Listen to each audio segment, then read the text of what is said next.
moi c'est Alex Sénard, gérant de la société Nautilus Plongée, donc club créé à Mamoudzou il y a 2 ans.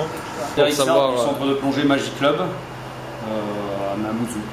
Installé à Mayotte depuis 2002 et depuis 2004 au Magic Club. Moi c'est Christophe, je suis moniteur en club de plongée Rêve Bleu à Cavani. On est situé dans la rue qui monte vers l'hôpital. Ça fait 12 ans que le club existe sur Mamoudzou. Moi je m'appelle Daniel Budet, je suis gérant du club de plongée le Nyamba Club, qui est situé en Petite Terre, qui existe depuis maintenant une quinzaine d'années.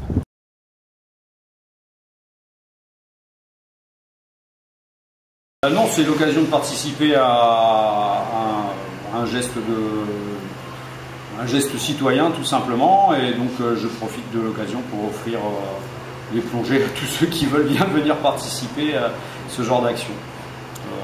On refuse en général les volontaires. On s'est investi pour ramasser des déchets parce qu'on trouve que ça a un impact énorme sur la biodiversité des fonds marins. C'est très nocif pour les fonds marins, surtout les canettes et des déchets qui mettent des milliers d'années à se détruire.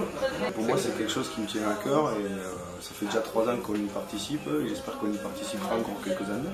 En fait, voilà, l'idée de faire du ramassage de déchets sur l'île Aubouzy, c'est intéressant pour nous parce que ça va dans le sens de la préservation du lagon et c'est surtout voilà, pour que ça crée un impact au niveau de la population. Ouais, pour sensibiliser un petit peu les plongeurs maoris, quoi. Nous on a beaucoup ramassé de pneus, des canettes, beaucoup de canettes, que des canettes.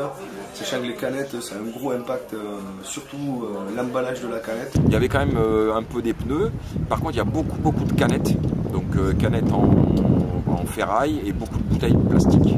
Tout le monde a trouvé essentiellement des canettes, un pneu, enfin, ça, il y en a de moins en moins maintenant. Ouais. Essentiellement canettes et après des trucs de pêche. Alors on a ramassé essentiellement des canettes de bière ou d'autres produits de ce genre, des bouteilles d'eau, beaucoup. De moins en moins de pneus quand même.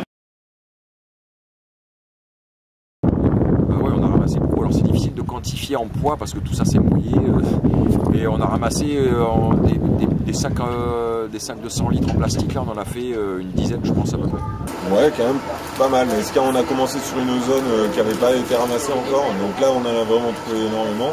Et par contre sur les zones qui avaient été ramassées les années précédentes, ça va.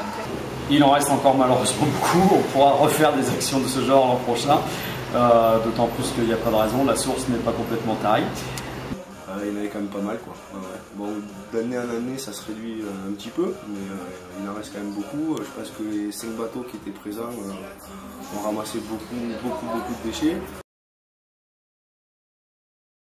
Déjà on peut voir que par rapport aux années d'avant c'est quand même de mieux en mieux, on en ramasse un petit peu moins. Bah, à la fois c'est désolant d'en retrouver encore, mais en même temps on peut se dire que vu qu'on ramène moins d'affaires, moins de choses, on peut espérer qu'au bout de 10-15 ans on aura réussi à obtenir des choses plus propres. Si, il y a un gros message d'espoir là-dedans parce que moi depuis 3 ans j'ai vu le lagon évoluer.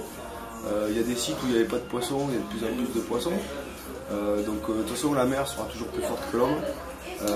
Et le bilan de ces journées, déjà c'est un bilan positif parce qu'on s'aperçoit qu'au fil des années il y a quand même de moins en moins de déchets, donc on en ramasse de moins en moins, donc déjà ça c'est un premier point positif.